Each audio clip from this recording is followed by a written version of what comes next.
देख रहे हैं मेरे साथ अनुपमा सीरियल के रिव्यू। आज के सीरियल में देखने वाले हैं, अनुज श्रुति को सब कुछ सच बताने की कोशिश करता है, पर आद्या बीच में बोल के उसे सच नहीं बताने देती है। आद्या बात को घुमाते हुए कहती है कि पॉप से किसी ने कह दिया था कि इतनी बड़ी बेटी होते हुए भी तुम दूसरी शादी कर रहे हो, इसलिए पॉप शादी करने में हेजिटेट हो रहे हैं। जो कि हमारी श्रुति फोटो देख के लोगों के मन को पढ़ लेती है, वो आज अनुज के मन को नहीं पढ़ पा रही है। वो समझ ही नहीं पा रही अनुज क्यों परेशान है, और वो आद्या की बात में आ जाती है। आद्या कहती है, पॉप्स आपने मुझसे प्रॉमिस किया था, आप प्रॉमिस नहीं तोड़ सकते। पर अनुज का मन नहीं मानता है और वह अनुपमा को कॉल लगा के बात करता है, उससे मिलना चाहता है। ये बात अनुपमा से बात होते हुए आद्या सुन लेती है और आद्या फ़ोन पे काफ़ी गुस्सा होती है। अपनी माँ से कहती है कि आप मेरी ज़िंदगी में वापस नहीं आ सकती, आपकी मेरी और मेरे पॉप्स की लाइफ में कोई जगह नहीं है।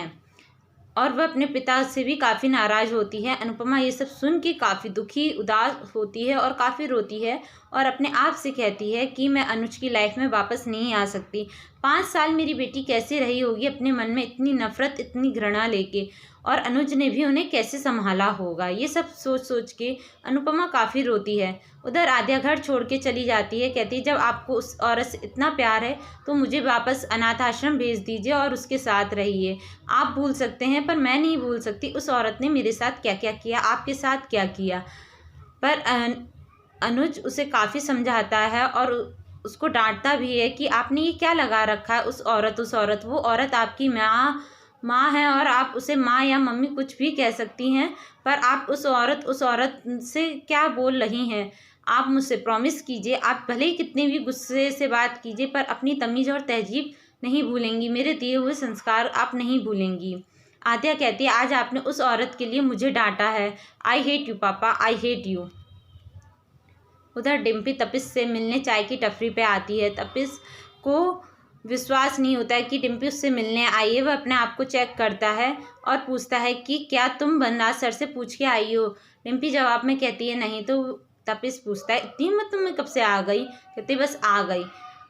तपिश समझ जाता है कि डिम्पी उससे मिलने आई है तो उसके मन में चल रहे सवालों का जवाब लेने आई होगी। तपिश पूछता है, पूछो तुम क्या पूछने आई हो।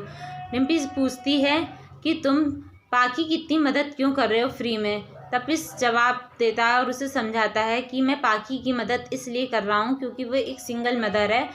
वो उसका बिजनेस 5 साल से डाउन में चल रहा है, लॉसेस पे चल रहा है, फिर भी उसने गिव अप नहीं किया।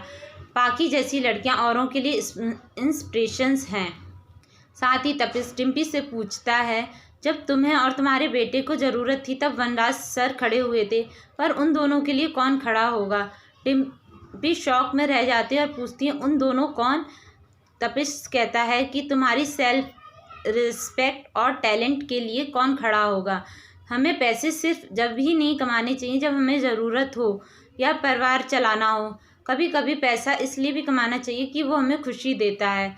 आज से 15-20 साल बाद जब तुम्हारा बेटा बड़ा हो जाएगा तब तुम्हारे पास जीने का क्या सहारा रहेगा। तुम अपने लिए नहीं पर अपने समर के लिए फिर से काम करना शुरू करो।